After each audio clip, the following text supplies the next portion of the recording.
This weekend, we will celebrate All Saints in worship, and in this episode, I'd like to talk about why it's such an important day and reflect on a couple of lessons we can learn from it.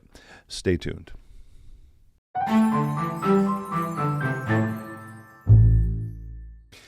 Hello, friends. Pastor Tim Westermeyer here, Senior Pastor of St. Philip Deacon in the western suburbs of Minneapolis. Good to be with you as always.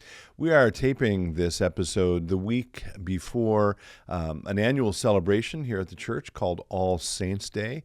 All Saints always falls on November 1st, and so we celebrate it on the Sunday closest to that. Fun fact, you may know this, but I'll mention it anyway.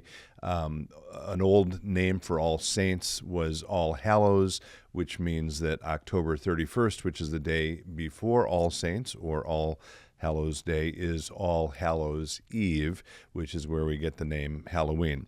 So All Saints is a chance for us in the church, among other things, to remember those who have died over the last 12 months since last All Saints Day. And so I have a few reflections about it, this episode. One is to simply name that and state that during worship, we will literally name out loud everyone from St. Philip Deacon who has passed away since last All Saints Day. We say their name out loud. We ring a chime for each of them, and there's also a candle lit for each of them.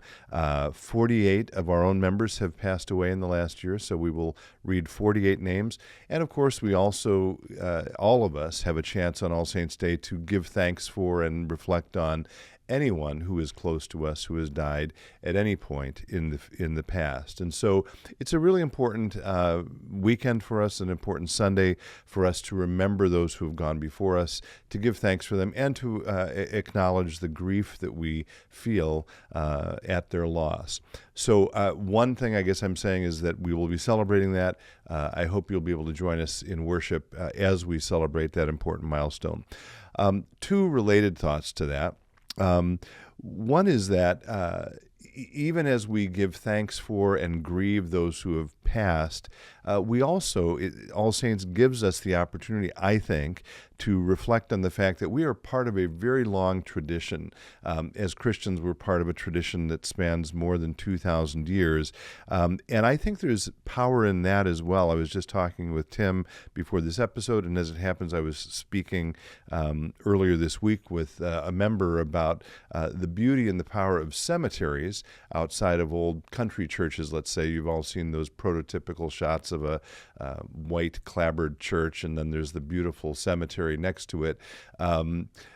I think there's power in that because you walk into church, and you leave church and you walk past the great cloud of witnesses. Many churches today, St. Philip Deacon would be one of those. We're in a suburban area.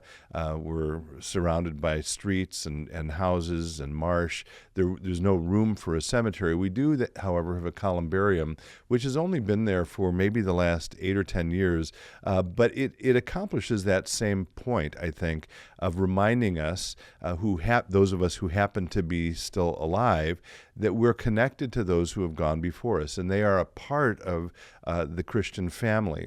And for that reason, I'm reminded of a beautiful quote about tradition by one of my favorites, G.K. Chesterton. It's in his book, Orthodoxy. And again, since we're thinking about All Saints and about our connection to those who've gone before us, I'll read a little of this. He says, "I've never been able to understand where people got the idea that democracy was in some way opposed to tradition. It's obvious that tradition is only democracy extended through time." And then he says, "Tradition means giving votes to the most obscure of all classes, our ancestors. It is the democracy of the dead." And so I don't know if you find that interesting. I find it a helpful reminder or corrective to thinking that the only good thoughts that are available to us are the thoughts of those people who happen to be alive still. And for me, that sense of tradition, of connectedness to people who've gone before us in time, helps to ground me and make me put my life in some kind of perspective. So that's the second point, related maybe obliquely to All Saints.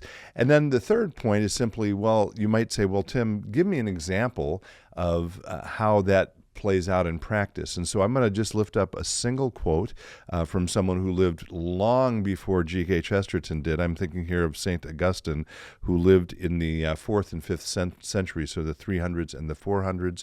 Augustine, it's been said, his shadow looms large over the entire Christian church, both the Eastern Church, the Western Church, the Catholic Church, and the Protestant Church.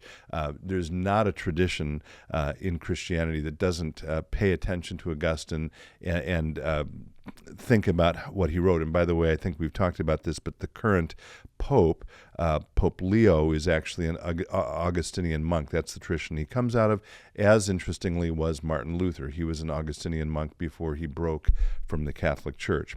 Anyway, Augustine, in his book, The Confessions, which is a famous book and relevant, just as relevant today as it was when he wrote it all those years ago, has what some have called one of the most famous lines in all of literature, which, again, it points out that people who have preceded us were smart and thoughtful and faithful and intelligent and still have something to teach us. And so I'm not going to spend a lot of time with this quote, but I'll read it and maybe invite you to reflect on it in the coming week as we anticipate All Saints' Day. The line is, "You have made us for yourself, O Lord, and our hearts are restless until they rest in you." You have made us for yourself, O Lord, and our hearts are restless until they rest in you.